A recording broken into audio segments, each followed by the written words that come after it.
Hello, friends. How are you doing? It's Friday night. Are you guys planning to party or go somewhere out with your family and friends? Um, I hope life is going well for you, and I hope you're taking care of yourself and your loved ones. So, today I'm going to talk about a real life case study just to demonstrate how I have helped a couple who came to me struggling with certain issues that they had been facing, and how that whole journey went by, and how I was able to help them. And today they are living a happy, emotionally connected life where their bond is deeper, and they are just more connected than they used to be ever in their life. So, welcome to our live session, and I'm excited to share the story of Emily and Justin with you that illustrates the transformative power of intimacy coaching. Today, I'll be talking about them, whose journey highlights the incredible changes that can happen when we invest in our relationships. So, this will kind of give you an example on how coaching works, what are the things that we try and address. So, through this particular case study, maybe you'll be able to connect some dots and figure out if something like that is um, a problem in your relationship. So, Emily and Justin, a married couple, they approached me with a common issue: communication breakdown, which is so common with most couples. And they were struggling with dwindling intimacy, meaning off and on they used to feel connected, and they used to have a better relationship, and otherwise days and months would just pass by and everything would kind of seem completely disconnected with each other. So years of unresolved conflicts and unspoken desires had created a significant gap between them. They were fully disconnected, and they not only felt that, instead, in fact, they were on the verge of giving up on their marriage completely. So understanding their challenges was the first step in our coaching journey, whereby I had to actually sit down individually with each of them and go through what issues were bothering them. um, did they try previously to resolve them? What processes had they tried? What had worked? What had failed? Obviously, most of the things had failed, because of which there was so much stress in their relationship.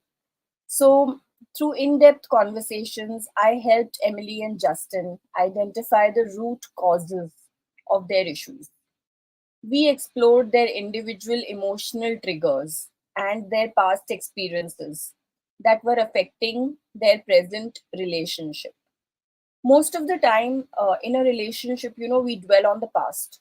We're always talking about, you did this, you did that. But you need to remember that it has already passed, it has already gone. You can't do a thing about it. What you can work on is the present. And this is something which most couples forget about. So let the past be past, let bygones be bygones, and just try and work on your present, on your future, maybe. So, this process of self discovery was crucial in understanding their behaviors and perspectives. I needed to understand from where they were coming, what were their individual ways of behaving, answering to each other, communicating with each other. They had different perspectives on different issues, and I had to first understand all of that. Then we worked extensively on building effective communication skills for the both of them. So I introduced them to active listening skills, techniques, encouraging them to express their feelings openly and honestly. And by creating a safe space where they felt heard and validated, we bridged the communication gap that had existed for years. Obviously, it was not easy. Emily used to break down very often. It was very emotional for her. when she used to go through talking about how things had happened in the past and whatever she had felt. And equally difficult it was for Justin, because he had also tried a lot to communicate with Emily, but because of the different communication problems, they were not being able to actually communicate effectively. They would always end up arguing. They would always end up with the same kind of endless discussions, which would just lead nowhere. It would start with some trigger, and then they would just kind of go back in that same loophole, and the problems would not get resolved. So the first thing that we worked on was communication skills. Then I also helped them to readdress and reignite their intimacy. Addressing their intimacy challenges was another crucial aspect of our coaching. We explored their desires, fantasies, and emotional needs, encouraging them to communicate their wishes very openly with each other. Through a series of exercises, they learned to reconnect emotionally and physically, which helped to reignite the passion that they had completely lost and which had faded over time. So I gave them certain exercises to do. I gave them certain things individually which they had to follow. I asked them to try new things. I had long conversations where I tried to understand each person's needs and desires, and then explained to the other party what was missing and maybe how that situation could be resolved, where they could find a middle ground, and then kind of work on their physical needs, so that the spark would come alive, so that they would again start exploring each other physically and start building that trust and intimacy which was absolutely missing in their marriage. So we worked on these things. I gave them a lot of exercises also to do. I individually listened to their problems. I individually understood. They also had a certain trauma which they were carrying from their childhood.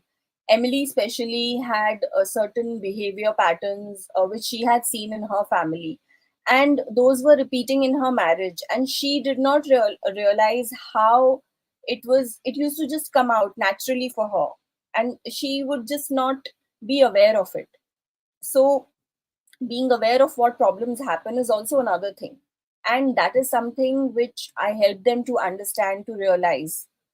I help them to change their communication techniques. I asked them to try new things. I gave them a lot of other ideas to uh, you know bring more interest in each other's relationship, more talking, more keeping their ego aside, and kind of working on resolutions and completely forgetting what had happened in the past. We all get angry and we all say things to each other, but holding on to that is not going to help our relationships. So all through that I had to work, and then I was able to transform their relationship. We sorted the communication issues, we worked on trust, we worked on their confidence for each other, and then we worked on the intimacy as well. So I'm thrilled to share that Emily and Justin's relationship underwent a remarkable transformation. By addressing their communication issues and rediscovering their intimacy, they found a renewed sense of love and commitment with each other. They not only saved their marriage, but they also created a more profound connection, which continues to strengthen each day. So it is a process and it takes time. It's not going to happen immediately. Say, for example, if you've been married for 10 years or 15 years, and what you have created as an issue over all this time, you cannot expect it to resolve in 5 days or 5 weeks. It's going to take a lot of time, because you will have to work a lot on yourself, more than working more than trying to change the other person. That's not going to happen.